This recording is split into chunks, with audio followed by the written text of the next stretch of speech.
Welcome. Good morning. Hi. Yes, thank you. You're welcome. Well, thanks for all being here. My name's Jenna Dre, and I'm the market leader for Columbus Cohatch. Some new faces, so it's nice to see some new faces this morning. Is anybody unfamiliar or been to or is this your first time to Cohatch? I'm familiar, it's just my first time. Okay, very good. Same? Okay, very good. Well, I'll just share what our latest and greatest is. So we are under development in Westerville, and that will be open in August. If you haven't had a chance to check that out, we have a really cool video that our talented Morgan did back here. But it's going to be amazing. It's on a little over 2 acres, and we're restoring an old armory building. Lots of really cool history and restoration there, and then North High Brewing will be joining us there as well, so we'll have some fun events scheduled when that is open. And then we have all kinds of fun member perks that we now have access through one place. So if you're interested in learning about, vacation homes and bounce houses and health benefits, so there's all kinds of fun perks that we now have under one umbrella. So happy to share some of that with you all too. And if you'd like to grab any of us afterwards, we're happy to show you around the rest of the space too. So welcome, and I'll let Ashley kick us off too. Welcome to Startup Stories. So I'm Ashley Begg. I'm the Director of Marketing and Communications from Red One Ventures. We put on Startup Stories, a monthly series with Cohatch and with Tech Life Columbus. And this is one of my favorite series because it's a much smaller group of people. It is mostly Q&A, so you get to just ask whatever is kind of top of mind for you, whatever would be interesting for you. And today, we get to hear from 2 people that I get to work with very closely. So Elio Harmon of 614 Startups and Greg Pugh, who is one of the advisory partners at Rev 1, but also does a lot more. These 2 guys can introduce themselves, and then once you guys are done with your introductions, we'll start a Q&A. So have your questions ready. Fantastic. Whichever one of you wants to start.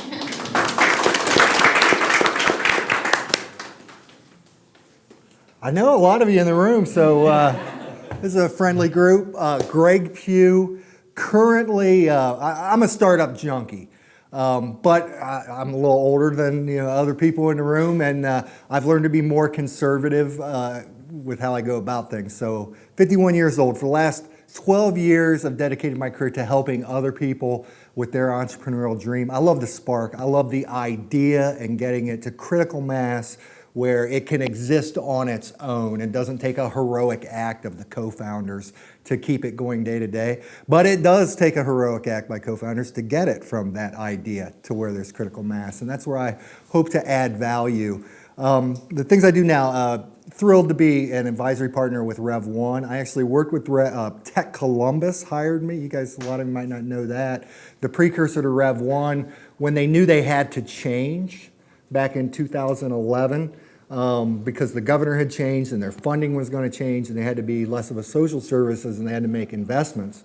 So I was a part of that transition with Tom Walker through 2013-14. I left in early 2017, but they've kept me on as a consultant in different roles and thrilled to do that. So I help Rev 1 evaluate their opportunity pipeline and then act as an advisor for companies they engage with.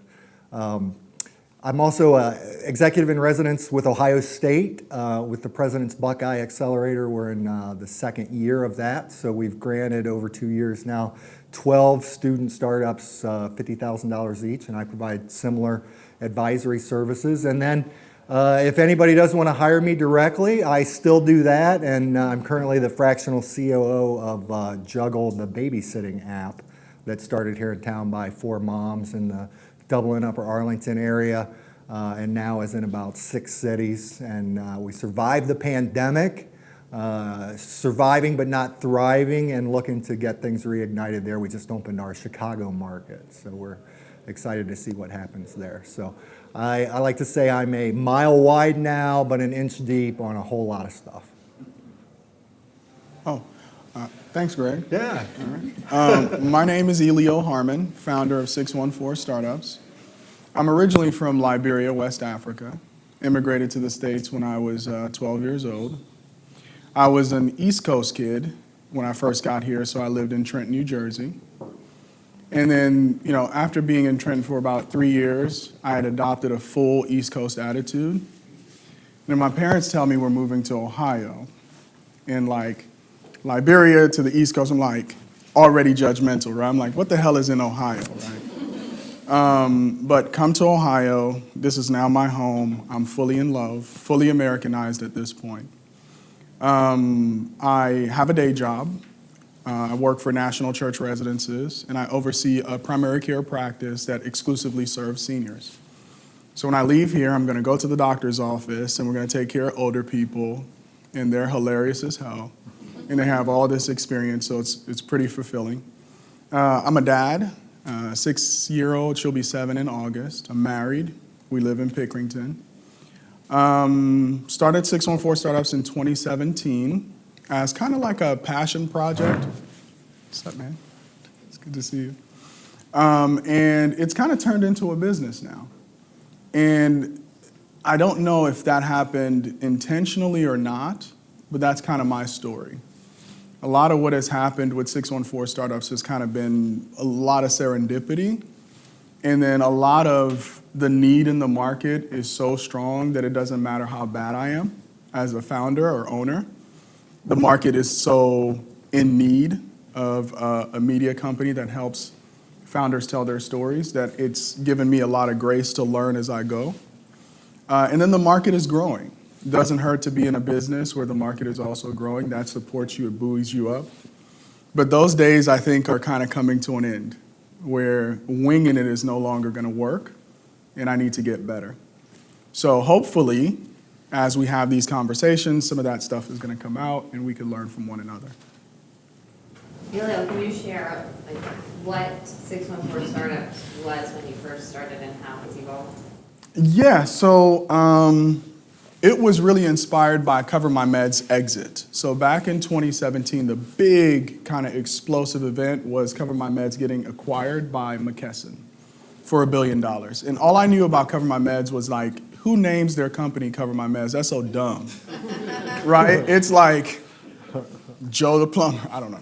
Whatever, it's like if you call your company literally what you did, right? Like Cover My Meds, like Joe, I fix toilets, right? Whatever, so. But when they got acquired for $1 billion, I'm like, there's a story here, right? This person started this company somewhere, and early on, who talked to them, right? So I'm guessing that Matt Scantlin, when you exit for $1 billion, everybody wants to talk to you. But Matt Scantlin, piece of paper, just an idea, nobody really wants to talk to him. So why don't I go out and find the Matt Scantlins and start talking to them now? So that was kind of the idea behind 614 Startups. And then how has it evolved over time? It's being forced to become a business. So it's just a passion project. But then you start to say, okay, I'm spending 5, 7, 10 hours a week. I'm giving up other stuff. I got to get paid for this, right? And that's the only way you can do it sustainably. So content creation, anybody consume content here, have social media? We're all content junkies. Well, the best content creators that you all love, it's not just them. They might be the face of it, but they have huge teams behind them. Some of them 10 people, right? And so if I wanted to do this consistently and consistently better, I needed to build a team. And with doing that, you got to figure out a way to monetize. So that's essentially where we are now, trying to go from a passion project to a real business that's sustainable long term. Does that answer your question? Kinda? Said something important there. I got to get paid. To me, that's the most important thing in evaluating a startup concept is how the heck is it going to generate enough money to sustain me and to grow so that other people can be involved. And a lot of people start with their idea. Hey, I got a great idea. What do you think? How are you going to make money, right? How's this going to create enough value for somebody to get it off the ground? I think figuring that piece out is real key. Prior to what I'm doing now, I was fortunate enough to be a part of 5 founding teams of different startups, and I like to say 2 successes and 3 learning opportunities. But that idea of how are we going to generate revenue, profitable revenue enough so that we can participate in it, was always, if you solve that, you got a company. Yeah, and it's not just getting paid, it's getting paid a lot. Right? You want to get paid a lot. I don't know about you guys, but you want to get paid a lot if you run a business. So that's where customers come in, and knowing your customers and what their needs are. There are certain things we'll pay a little for, and there are other things we'll pay a lot for. And as a business owner, you need to figure those things out when it comes to your customers. We got Olivia, Customer Learning Lab, Rev 1. Will help you figure out your customer strategy if you're struggling with that. But one of the things that I struggled with early on is finding profit. I was so unsure of the value proposition that I was presenting that I underpriced my services for a very long time. And I would do stuff and end up like, I owe taxes? Oh, I forgot to put taxes in my prices. And so now, it costs a little bit more to do business with us. I have something to add to that. So can you each share like something that you had to learn the hard way? Yeah, trial and error. That's what I did. So when I got out of college, Ohio State in 1995, I had a degree in physics and education, so I became a high school physics teacher. Coached basketball, ran the chess team, but it was the dot-com boom. So much like AI is right now today, in 1995 to 98, it was the web, and like I show my age, right? First time getting on and seeing a web page, having two computers connected, email, wow, this was freaking amazing. And things were gonna change, and my students were actually bringing me things. So the question is, what did I learn the hard way? For me, my first two startup failures, it was about understanding the fatal flaws that exist, like how are we going to make money? How are we going to deliver product? How are we going to do it consistently? My first startup idea was probably my best in 1998 as a teacher. I had access to the copy machine, which was like a gold piece of technology back in 1998. So I was the one who also, we were talking, knew how to type, so then I had a word processor I could actually on a computer print things out. So I was the guy who did managed the fantasy sports leagues. So I didn't know anything about business. I stayed up night. There was an infomercial about how to start a business, and I bought it, and ads. And anyway, I had 37 people give me $50 each, mail me $50 checks on this. I had promoted I was going to have an online fantasy football league, and I had a static web page that said send me $50, but I did not have a back end then. So that one, my second one, I could go into the learnings, but projecting ahead and realizing if I don't solve for this, I'm out of business. So anyway, I had to send, it was the most painful day of my life. I sat down and wrote $37, $50 checks and sent them back, so I lost the postage on this deal. And I guess I was stealing the paper from the school that I worked for, but accounting for those costs, right? Yeah. But the fatal flaw. So in the second one, there was a fatal flaw in our staffing model. So learning that I've got to solve for a whole lot of shit that's not immediate, that is months down the line, and I have to solve for that ahead of time or we're out of business. So identifying fatal flaws was what I learned over and over and over again. A big one in there is the founding team, realizing that the first one I was all by myself, the second one I had a couple people, the third one I really had lined up my buyers, suppliers, channel partners, to have an ecosystem that could thrive without needing to hire 30 people out of the gate. Yeah. So a hard way is probably don't sacrifice your health or your family for your business. So my wife and my daughter are not going to let me sacrifice them. So what gets squeezed in a vice is my health. And I was doing a podcast, and I know I've brought his name up before, but with Matt, finally, he inspired the business, and then I got to interview him a few months ago, and he said that Cover My Meds almost destroyed him. And I mean, you guys on the investment side, and you're working with founders, one of the things that might be useful is just talk to them about how they're doing health-wise. A lot of us trying to build these companies are destroying our health, and it's not an appropriate trade-off. So I would say probably off 3 hours of sleep right now.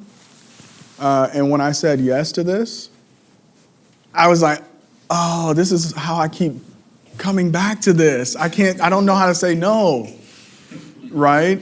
Happy I'm here. But the fact of the matter is there's a cost to this, and a lot of people don't talk about it. And so if you haven't listened to that episode, because he said that he had to exit Cover My Meds in order to start And Health, his new startup, which is now about helping people stay healthy. It's ridiculous. So if you have a founder in your life, you want to start a business, do not make that trade. And what do you see for the future of 614 startups and the companies you advise? What do you want to see? Go ahead. I should go first? Okay. So it's, I want to avoid startup envy. We're trying to be like somebody else. 614 Startups is going to be what 614 Startups is going to be. And one of the things I heard, somebody was saying this, I forget, some yogi, and he says, when you're setting goals, always have a clause. This is my goal, but I'll take something better. Meaning, I don't want to set a goal for 614 Startups that is less than what 614 Startups could be. But I also don't want to set a goal for 614 Startups that is a derivative of what somebody else has been able to accomplish. So that's the trick, right? It's like kind of finding that right balance of it being what it needs to be without it being less, but without it being some kind of emulation of somebody else. So that's what I'm trying to figure out. A lot of money, though. I don't know what that lot of money number is. It's going to be more than what it is this year, whatever that is. For me, so I don't know if I want to do this for 5, 10, or 20 more years, so try to live in the moment. But for me, I always try to think about creating leverage and ecosystem building. And Columbus has come such a long way in 20 years that I've been in tech here. But I'd love for us to be the absolute unfair advantage for launching startups. And I think we're quickly becoming that. We're kind of getting known for that in the Midwest. But when you think about Intel coming to town, leveraging the different programs from the research institutions, Rev One's done a great job, Ohio State, really becoming an unfair advantage. So for me, it's about ecosystem building. So with that, there will be successes and failures. I'd love to tell you, I'd like to improve the success rate from X to Y. I don't know if we can have that happen because with opportunity, you get more and more. You've got to filter through the things that, let's face it, should be killed early. That's one of the things I try to do is help people identify those fatal flaws. But for me, ecosystem building. So I would like, whether it's 5, 10, 20 years, I'd like to say that the ecosystem is stronger. And for me, it's just about leverage and showing up to stuff like this, see who shows up, who is in a similar mindset. Dewey. Go for it. So with you guys working with founders and startups, is there a consistent characteristic you find in these founders? Like something about them that's a consistent between the different companies and business you work with? Yeah, insanely intelligent and insanely dumb in the same breath. Meaning, a high intellect, the ability to communicate.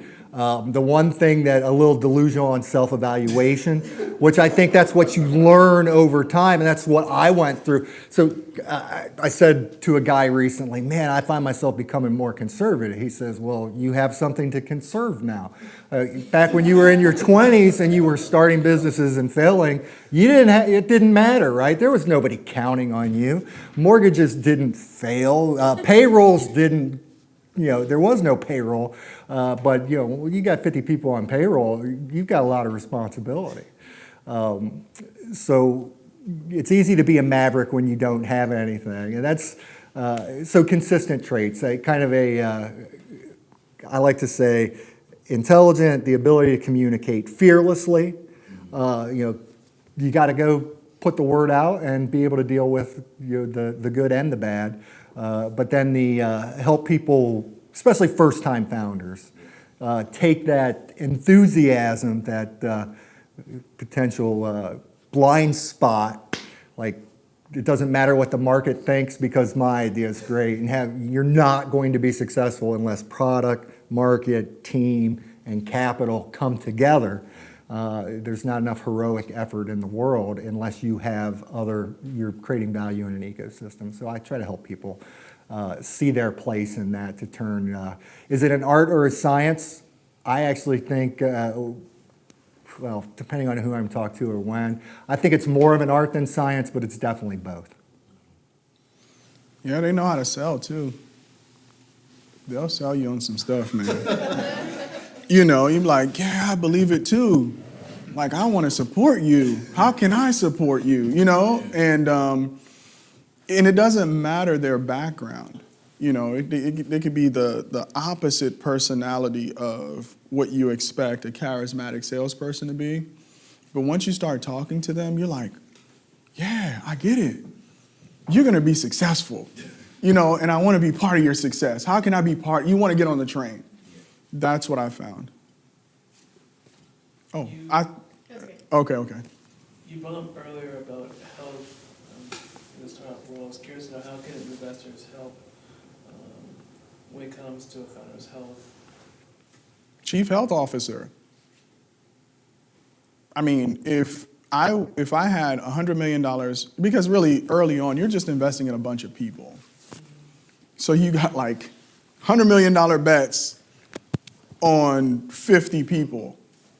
If they were cows, you'd be checking in to see how your cows are doing. But most of the time, what I find is they're checking in on how much milk the cows are producing. But how are the cows doing? So, just a thought. I didn't know that in preparing what Mike talked about, I didn't, prepare to talk about health. It's something that the work-life balance and traits of entrepreneurs. So my one success I had was called integrated mobile. And before smartphones, I got in there. I got my first PDA phone early. I was an early adopter, stand in line. Didn't even know what it was. Here's my $2,000, give it to me. And what it could become. And it was just a hell of a ride, but I was all consumed. I said we worked part-time at Integrated Mobile. It means 12 hours a day, 7 days a week. 168 hours in the week, and if we weren't working 84 of them, we weren't getting ahead. All consumed. I sacrificed my health, my family. I was in really bad shape when we exited. Part of the reason we had to exit is I went a little crazy. A meeting, I collapsed, and they had to get the ambulance, and I had heart issues and things. It was absolutely my obsession, and it worked though. It was a great ride. We had a hell of a startup, but it doesn't need to be that way. Yeah, and back in the day, I mean, how many people know Ariana Huffington, who started HuffPost? So she's like now this evangelist for sleep. So when I was reading her story, she was like, she collapsed at her desk and knocked her tooth out. I'm like, how do you work that hard? Well, when you're starting a company, it is possible to work so hard that you'll collapse and knock a tooth out, literally. And so I think when we kind of emulate, like when we put these people on a pedestal, you see them, they look so glamorous, like they got it all. They're like, it's bad. It's really bad. So just something to think about if you want to start a company. It is all consuming though. Be Jeff Bezos. Mm-hmm. Be like Jeff, be that entrepreneur. Yeah. But early on. I was gonna say he didn't start that way. Yeah, he did. I was seeing this picture sitting in the cube. You look like me. Yeah. Early on, it was rough. It is rough. So what are some tips that because you both juggle many things. So, with founders starting a company, they're also juggling a lot of things. So what are some tips that you give to help do all the things well? In the advisory world, I think one of the things I try to do and hopefully do well is people understand what is critical versus nice to have, and deciding what not to do. So, and we do that in the form of milestones, and is our activity driving us towards results, measurable results, and kind of having the precursor discussion of when it doesn't go well, what are we going to do about it? So you're going to be crazy busy, but is it structured, and is it leading somewhere, and is it also leading to an evaluation of if it's going well, so that we don't, if we're not making progress, we're just going to keep working harder until we get it. There is a point where if there's a no-go decision, we need to realistically have that discussion. So planting the seed early by what are the measurable milestones, and what are we going to do if we don't get them. So to me, it's about creating that map of where we're going and evaluating and not letting us stray too far. And if we stray too far, it's not the same idea. So let's not work to the point of exhaustion if it's not getting anywhere. Yeah, like what's real and what's artificial? Like most of the stress is self-imposed. I would say, like, if you're already stressed out, don't go try to take money from an investor. They're gonna just stress you out more, right? But there's this thing that you gotta go out and raise money. But it's like, do you wanna really owe somebody? You know what I mean? Like, you're already freaking out. Now you go owe somebody, now they got a board seat, now they're asking you all these questions. You're already freaked out, man. So try your best to not create these artificial pressures just because you think that's what you should be doing because you're in this startup world. Like, be you, right? Do your thing on your timeline. And yeah, if you get to the point where you're ready to take on capital, that needs not only to be a business decision, but a mental health decision, right? Am I mentally ready for what comes with this money? Is my family ready for me to be gone 12 hours a day, 3-4 days, out of town? Missing important dates. All the dates that you're going to be gone are not going to be the dates you want to be gone. It's going to be on the dates that you don't want to be gone. That conference, oh yeah, it's going to be on Father's Day. Sorry, investors need you there. That call might be on the day that, your kid is sick and you're like, and your spouse or partner can't go pick them up, but you're in the middle of an investor meeting and you're there, but you're not. That's the world that you're going into. So just something to think about. Yeah. Direction change, if that's all right, guys. Are we going too far down? Am I going too far down? The work ourselves to death conversation, though, it's too close to home. You feeling it? Yeah, of course. All right. So I'm 25 years old.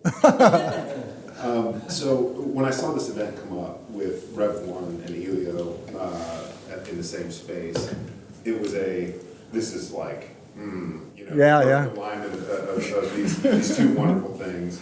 And Greg's my advisor with Rev 1, so I talked to you about it, and you guys hadn't met before now. No, we haven't, huh? So I've spent about a year now in the Central Ohio area, sort of post-COVID, between Rev 1 and going to Elio events, among other things, and just sort of really trying to get reconnected to a local network in Columbus. And I have sort of a following observation. This will lead to sort of a question, let's say, but it's an observation. So Elio and what he's done with 614 Startups, both as the podcast side and the event side of stuff that happens, those are the things that are visible to me, right? Mm-hmm. Is one of the, the luck that has kind of occurred, the lightning strike that has occurred for Rev 1 and Ohio startup ecosystem. I mean, it's on the level of an Intel, and I don't think that's an exaggeration. The fact that you just happen to be doing what you're doing now in this space, and for the reasons that you're doing it, right? Mm-hmm. But as a source of education for people who might want to get into startup space, finding out the who's who of Ohio through the podcast, the people who he's interviewing on the podcast, and the dynamic of the events he sets up, which is completely different on another level compared to other things that are out there, like some of the historic organizations that have done stuff. Coming back to your issue of, funding this as a business and the challenges of doing that, I can't understand why there's not more involvement from Third Frontier, State of Ohio stuff, Ohio State, et cetera, in just making sure this thing exists and flourishes, and because it's what you need for an entrepreneurial ecosystem is an educated young population that knows what's going on and is excited and has the opportunity to meet each other and learn from each other and network in that space. So it just seems, I'm posing this ultimately as a question, but I feel like there's some sort of lack. I know Rev 1 respects what Elio is doing, but there seems to be some sort of disconnect. This is like the magic wand for young, beginnings of the Silicon heartland, nucleus. So that's a speech. Can I take that? Yeah. I got to bring you on the team, man. Yeah, I got my. Yeah, no. So let me tell the Rev 1 story. So it's like anything, and this is my suspicion. You got to know if this person's going to be around long term. So you take legacy brands like your Nationwides, Ohio States, Rev 1. They got to watch you for a while, right? How many podcasts die every year? How many organizations die every year? It took Rev 1 3 years to become a sponsor of 614 Startups. So initially, you're hyped up when you first start. Like, you think your stuff is the stuff, right? So I go to Rev 1, it just wasn't the right time. 3 years later, and this is the point everybody wants to get in business, is where your outbound becomes inbound. And I needed to earn that. So instead of approaching Rev 1, Heather Harmon at the time, right before she transitioned out, said Rev 1 wants to be part of what you're doing. So Rev 1 is currently a partner, and we're growing together. So if all of them, without me knowing, got together and say, hey, how much do you need to keep this thing going? And just gave me all the money, hint, hint, you guys are free to do that. But what's been very interesting is that we've been able to attract really big brands. So Nationwide let's talk about first checks. Big shout out to Tushar. Because before the bigger checks came, Tushar gave us our first check of like $300. Yeah. But I have to say this, like he went out of his way to reach out to us. We sat down. So earlier you said selling. Mm-hmm. So selling is like, many people think of it like, so we do a lot of biz dev and everything, and I think selling is an art. Like, Mm-hmm. so you're not really selling, you're just sitting down, having a conversation. And the minute I sat down with him, I realized that, Elio is definitely a different kind of podcasting, different kind of outreach. So that's why it really wasn't even like us sponsoring, it's just wanting to be part of it. Mm-hmm. Later, I was even chasing that let's do some podcasting together, because I realized he definitely has an art for that. But that's So here's a crazy kind of update story, and I'll answer your question. I'm sorry, Greg. No, gosh. But so we do the first check, this is years ago, and then we reconnect again most recently. Yeah, that is true. And I don't know, at Ohio Happy Hour, Ohio Tech Happy Hour, and Tushar chases me down to give me a check. Yeah. Now, that's not a brag. No, That's basically the need in the market is so strong. The market is growing so quickly that somebody who comes in and addresses that need in a way that the market feels is valuable, you're going to make money. To your point about some of the other larger brands, I can't believe some of the people that have given me money. It's like out of this world. So Meta has given me a check. Nationwide has given me a check. Most recently, Insperity. So most people think if you build a podcast, you got to have like Joe Rogan numbers for these people to give you money. No, you have to have a community of people, you have to be solving a problem, and you'll find a way to partner. But to your greater point, have all of these organizations together decided that this is something of value and we all just want to come together and put it together? Not yet. Maybe we're getting there. I'm just thinking through kind of an evaluation of what's been happening and what's happened through the years. But with the pandemic, what we considered networking and an ecosystem just basically stopped, and now we're kind of reinventing what the next generation. So you do have to have staying power for relevance, is much like a startup, that critical mass. But I think we're right now, getting back together. I'm thrilled to be able to come, do these things, do more of it. They're coming back on the calendar. What does the future of the ecosystem look like, and who are the leaders in it? I think right now it's kind of the grab. So it's cool to see how it's going to be very different than it was 5 years ago.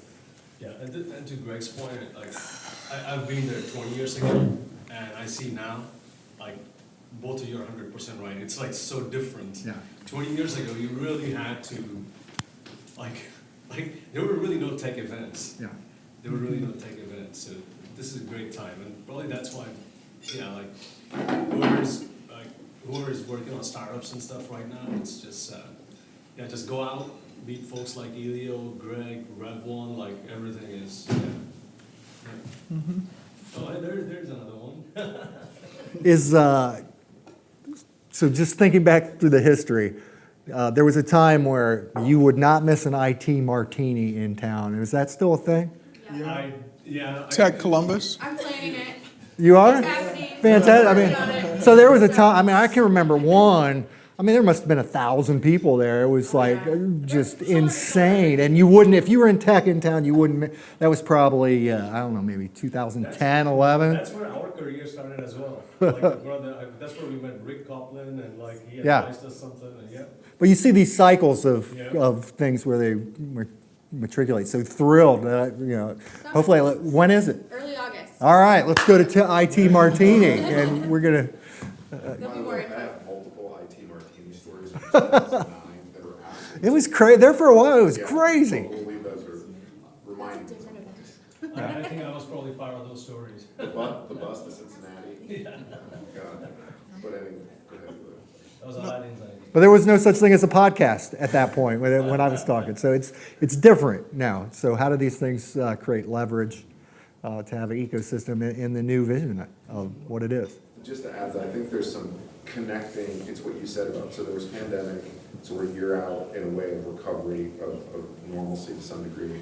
And I think it's some of these organizations beginning to connect. So like as an example, Jobs Ohio is spending money on billboards in Texas to recruit people, tech workers to move here. That's happening, that spend that's happening. There's got to be a connection where they're giving Elio $1 million a year. Yeah. Do you know what I mean? Yeah. Like, Hardest working man in a bit. I definitely work harder than a billboard. Yeah. So I'll just point out Eric here, 25-year-old Eric just came out with a book titled Old Coder Guy. Yeah. So it's going to be on newsstands soon. I saw a pile of books at his house. So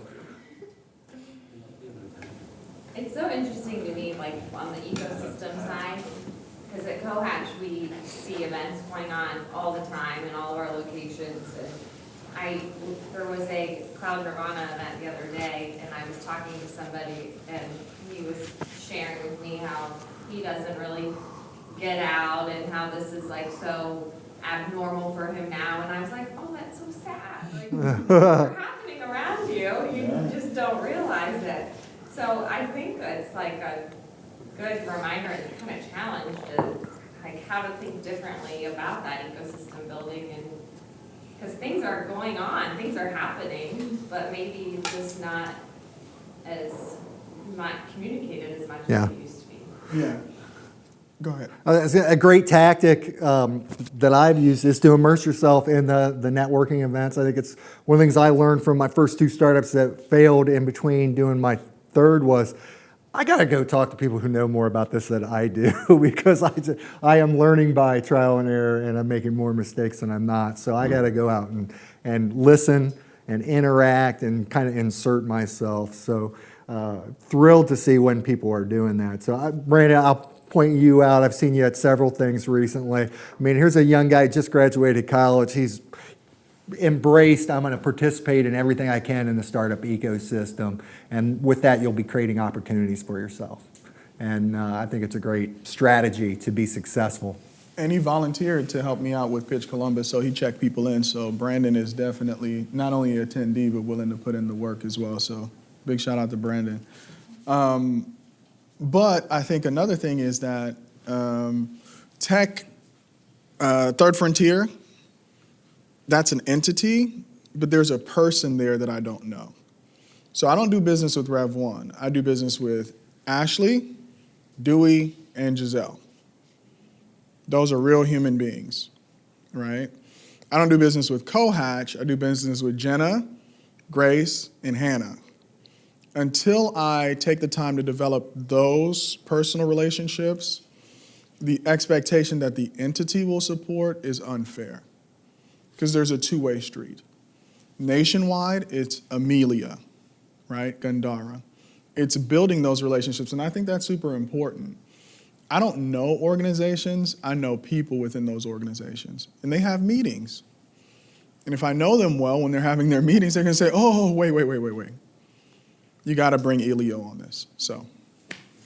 And I think I'll share one thing. So before the pandemic, Rev 1 was not unique in this. All of the different organizations that work with startups in the Columbus ecosystem and in many ecosystems wanted to do their own thing by themselves. They wanted to put on an event. They wanted to do this. They wanted to do all of these things themselves. Coming out of the pandemic, we all wanted to work with everyone else because we had 2 years where we could only work with ourselves. And when Heather went to Elio, it was because we wanted to do a podcast. And someone was doing a great podcast. So why would we do it ourselves when we could work with someone and promote their work and build a partnership that over time would become bigger and we could do more things together? And that is what, for me as a marketer in this ecosystem, that's what I want for all of the organizations that work here. We are all working towards one goal, to make Columbus a great startup ecosystem to help build this wonderful city that we love and that we live in. And I want us all to work together because that is how we're going to do that. That's how we're going to create something that's special for us. We're not the coast where everyone has the capital and the perseverance to work by themselves and to do everything by themselves. We're the Midwest and we are working together. And that's one of the things I love about our partnership.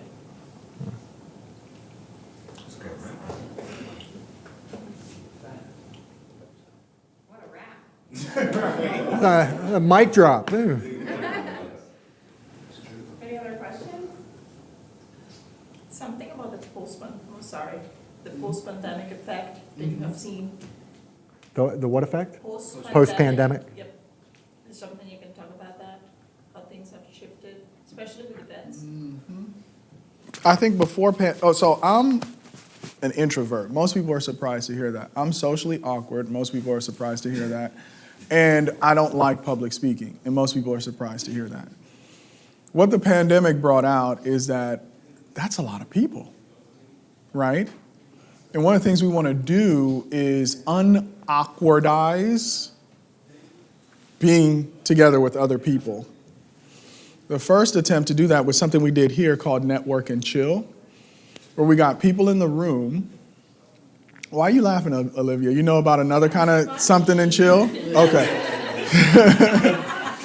So Network and Chill was about getting people in the room, awkward or not, and trying to be unawkward about it. A lot of people will stay away from events because they're like, oh my God, I'm like shaking. I don't know how to talk to other people. But we want to create an event like that to encourage more people to come out of the woodwork and just get together and have a good time. So things like that, I think post-pandemic, if we make a concerted effort, like getting together with other people doesn't have to feel weird. And this is a place where even if you feel weird, you can come and feel safe. That's one of the things that we want to do post-pandemic. I was thinking through, yeah, we still, when we go line up anywhere, have a nice healthy distance in between. I quite enjoy that. And I do. Me personally, I used to love the big crowd. I don't anymore. Might just be my age, but I think a lot of it was, a 3-year hiatus of being in a big crowd, right? And it does feel a little more awkward now. I'm thrilled to get out and do things now, but I probably don't want to go to a 10,000 person event anytime soon. I think I'm different there. As far as impact of business, so much has come out in the efficiency that we don't need these great expenses of getting together. It's still extremely valuable, but we don't need to do it every day. So the diversified workforce, or the decentralized workforce, obviously, I think has much greater long-term benefit than hindrance. But how do we come back together? It's happening now. Mm-hmm. Oh. Yeah, I just had a quick one. First of all, it's my first time I'm here, so. Hey, all right. So I'm also 25 years old. Well, I spent the last 14 years with Nestle, the R&D center out in Marysville that does coffee research and that. And then I had some years with Worthington Industries before that, so I've had manufacturing and R&D experience. And one of the things that we did at Nestle as our R&D center was a lot of this type of stuff at an internal level. But you also got to realize Nestle's a 300,000 person organization, so it's huge, and there's a lot of systems and processes. With that, I guess I was intrigued a little bit about what you were saying, because we have a pretty defined innovation to launch program from the standpoint of how we go about that. You were talking about failing often, failing fast, agile, that sort of thing, but also when do you make the decision to go and no-go on certain things? So I guess I'm interested in what your perspective, both of yours actually, on that is, from the standpoint of, when do you know when it's time and when it's not? And for us, it's always been consumer-centric, trying to get to what part of the consumer is. So maybe expand on that. Fail forward, fail fast, and to me, that's that decision point. So to be able to put in 1 month, 3 month, 1 year milestones, and to reevaluate every month, did we achieve or not? And if not, did we learn something? And did what we learned increase or decrease our probability of success? And this idea of defining what success looks like before you evaluate if you're successful or not is the key.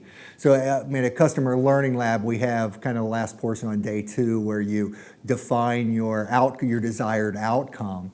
And that is absolutely specifically so on the 3rd day you don't show up, because what happened before we had it in place is no matter what the results were of surveying your target market, everybody saw great results because they didn't predetermine, here's what success looks like. So you define that. And I think it's the same way in the planning of anything, really. If you say, here's what we're trying to have happen. And just because you don't meet the milestones doesn't mean you failed if you learned something and what you learned increased your probability of success. But having the wherewithal to say, we didn't achieve it, what we learned reduces, and then you've got to make a decision. And being the guy or the person, the leader who says, we're not moving forward, is a skill. It's a hard, you're going to piss people off when you cut off their passion project. Yeah, for sure. And we saw that as well, because I was working with a lot of food scientists and PhDs and things like that. And they spent a year and a half on trying to launch a project, and then at some point they say, it's just either the marketplace isn't ready, or we didn't, realize what the customer need really was. And, basically, as a scientist, you feel like you spent all this time and it doesn't get you anywhere. I've been in a lot of conversations with research scientists who have created IP. They can see the vision, but I can't create the execution path to get it to critical mass. And yeah, I see where if the world adopted this, it'd be great, but I can't find a way that the world would adopt it. So our process, if you want to call it a process at 614 Startups, is to try to find a product that if it failed, it would hurt the customer more than you. Then the customers don't want you to fail. So I was listening to NPR. You worked in coffee research. There's this fungus that's killing off Arabica coffee in the world. So this coffee that we drink is Arabica. There are other kinds of coffee, you're the coffee expert. But what we come to be addicted to and love is Arabica. But it's possible that Arabica is going to go away in the next 10 years if we don't stop this fungus. So imagine drinking instant coffee versus this. That's the world that we're moving That's into. terrifying. Absolutely, right? I'm glad I scared you. Your coffee is going away in 10 years. You'll be drinking instant coffee. I have to mess with him though, because there's some really good instant coffees too. So. Okay. By Nestle. But what I'm saying is, I'll bring some in next time. Yes. Nestle's attempts to save Arabica are now, they can't fail, right? A product couch in we're saving Arabica, the whole world is going to get behind Nestle. It's the same thing for us. An event that makes it less awkward for you to get together with other people, is that important enough where if I say, oh, that event is going away, people are going to freak the hell out? That means everybody is going to try to support that. So that's really our path to innovation is, yeah, you could solve 1,000 problems, but is that the most important problem you could be solving? And what do your customers think about you solving that problem? And if you fail, will they go berserk? Right? Meaning they'll just send you free money to keep you going. Like, what, you're out of money? Okay, we'll send you $50 million to keep going because Starbucks needs Arabica, right? Or whatever. So that's our approach, kind of non-process to innovation. Is it a big enough problem? All right, we're gonna have to call it for today. I can keep talking.